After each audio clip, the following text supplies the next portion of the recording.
The European Union recommended a pause on all non-essential travel from the US as COVID-19 cases surge. The daily average for hospital admissions has risen past 100,000 for the first time since last winter. The recent wave, driven by the Delta variant, is most severe in the US South, but cases are rising nationwide.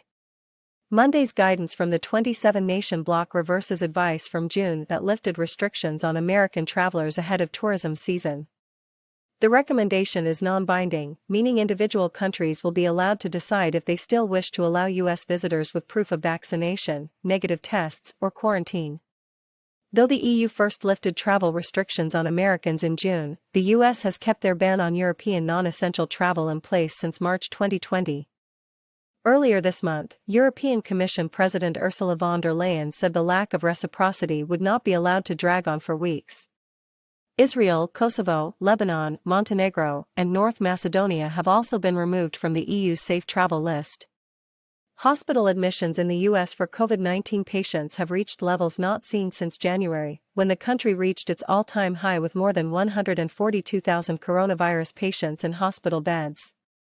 Florida has more than 16,000 COVID-19 patients in hospital, the most of any state, followed by Texas and California, according to data from the U.S. Department of Health and Human Services. The latest surge is straining hospitals and healthcare workers. Roughly 1 in 5 intensive care units have reached at least 95% capacity. Death rates have risen too, reaching an average of more than 1,000 per day. Just over half of all Americans are fully vaccinated against COVID-19.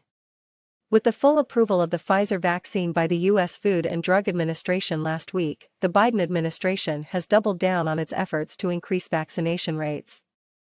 Unvaccinated people are about 29 times more likely to be admitted to hospital with COVID-19 than those who are fully vaccinated, according to a study released by the U.S. Centers of Disease Control and Prevention, CDC, last week.